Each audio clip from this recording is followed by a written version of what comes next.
Hello साथीहरू, म हो यहाँहरूकै रङ्गमञ्चको साथी र म आज एक्सप्लेन गर्न जाँदैछु एउटा हरर थ्रिलर मुभी द वेलिङ। कहानीको सुरुवात साउथ कोरियाको गोक्सोङ नामक एउटा पहाडी गाउँबाट हुन्छ। यस कथाको मुख्य पात्र जसको नाम जोङ्गु हो, ऊ एउटा सामान्य र अलि डरपोक प्रहरी अधिकारी हुन्छ। त्यस गाउँमा अचानक एउटा डरलाग्दो हत्या हुन्छ, जहाँ एउटा मानिसले आफ्नो पुरै परिवारलाई मारेको हुन्छ। हत्याराको आँखा रगत जस्तै रातो देखिन्छ र उसको शरीरमा अनेकौं घाउहरू हुन्छन्। त्यस गाउँमा भर्खरै एकजना जापानी बुढा मानिस बस्न आएका हुन्छन्। गाउँलेहरू बीच एउटा हल्ला फैलिएको हुन्छ कि ती जापानी व्यक्ति सामान्य मानिस होइनन्। गाउँलेहरूले उनलाई जङ्गलमा काँचो मासु खाँदै गरेको देखेका हुन्छन्।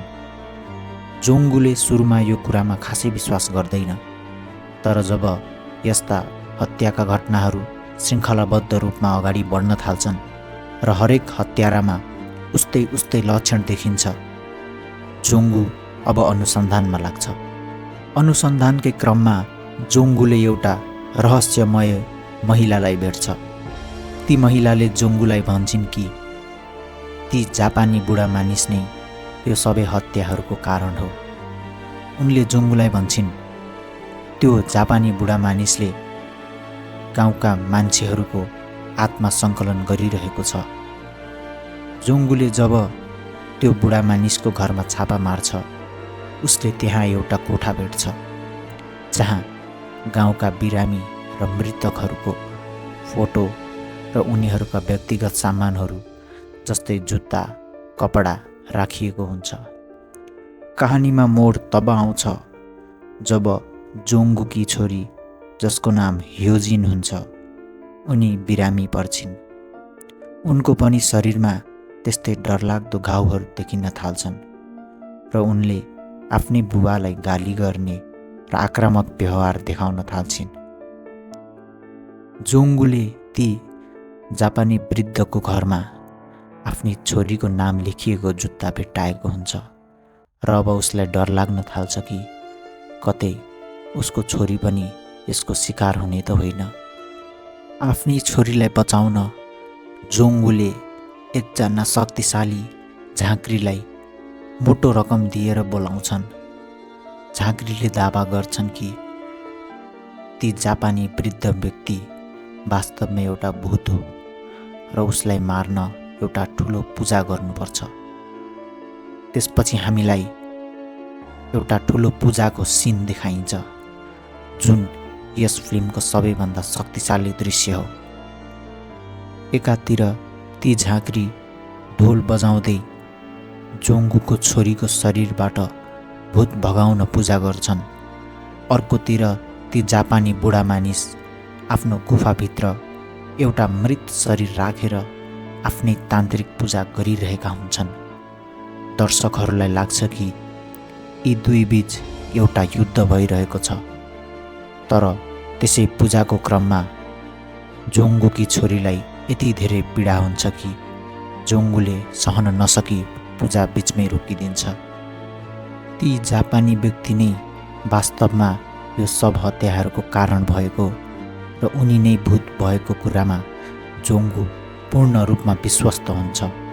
उसले आफ्ना साथीहरूसँग मिलेर त्यो जापानी वृद्ध मानिसलाई मार्ने निर्णय गर्छ।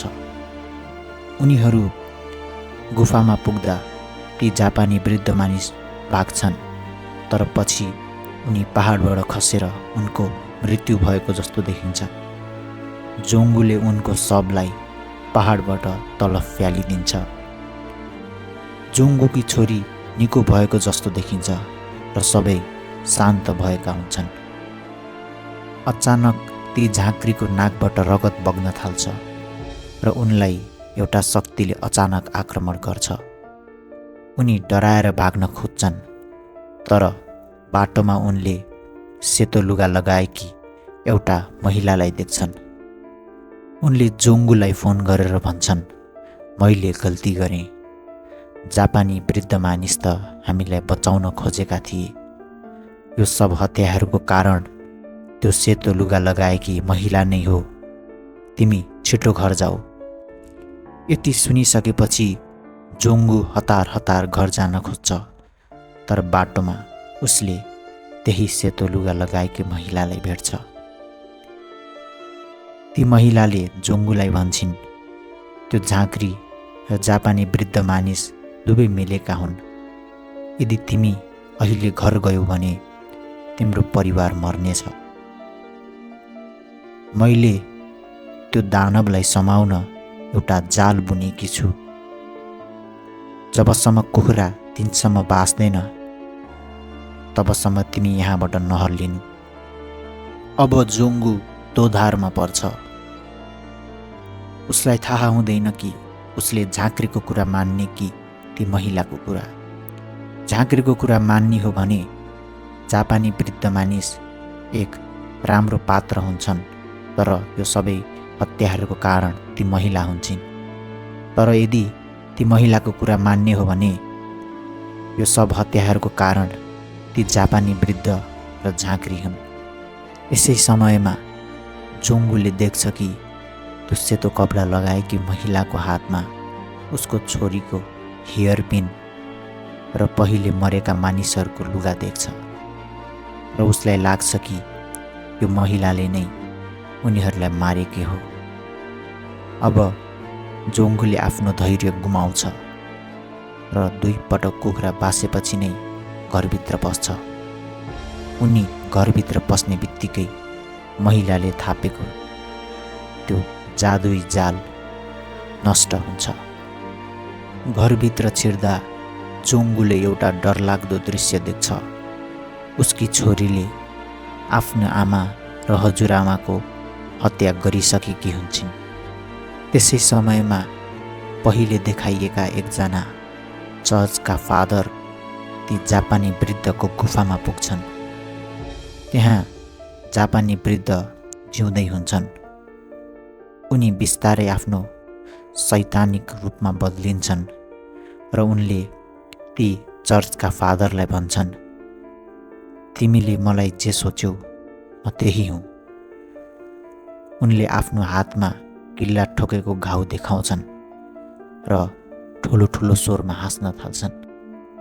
अन्त्यमा ती झाँक्री जोङ्गुको घरमा पुग्छन् र मरेका परिवारका सदस्यहरूको फोटो खिच्छन्। यो त्यही शैली थियो जुन जापानी वृद्ध मानिसले गर्थे। यस दृश्यबाट पुष्टि हुन्छ कि झाँक्री र जापानी वृद्ध एउटै टोलीका थिए र उनीहरूको उद्देश्य नै मानिसहरूको आत्मा नष्ट गर्नु थियो। सेतो लुगा लगाएकी महिला वास्तवमा गाउँलेहरूको रक्षा गर्न भनेर आएकी थिइन्, तर जोङ्गुको शङ्काले गर्दा अन्त्यमा शैतानहरूको जित हुन्छ। यस कहानीको सबैभन्दा इम्पोर्टेन्ट थिम भनेकै शङ्का र विश्वास हो। डाइरेक्टरले यस कहानीको मार्फत देखाउन खोजेका छन् कि कसरी एउटा सानो शङ्काले मानिसको बुद्धि र विवेकलाई नष्ट गर्छ। जोङ्गुले जबसम्म जापानी बुढा मानिसमाथि शङ्का गरेका थिएनन्, उनको जीवन सामान्य थियो। तर जब शङ्काको बीजारोपण हुन्छ, उनी सत्य र असत्य बीचको भिन्नता छुट्याउन असमर्थ हुन्छन् र अन्त्यमा उनले गलत व्यक्तिलाई विश्वास गर्न पुग्छन्, जसकारण उनको सर्वस्व कुल्छ। यहाँहरूलाई हाम्रो यो एक्सप्लेनेसन कस्तो लाग्यो? राम्रो लागेमा पक्कै पनि भिडियोलाई लाइक गर्नुहोला र च्यानललाई सब्स्क्राइब गर्न नबिर्सिनुहोला। धन्यवाद।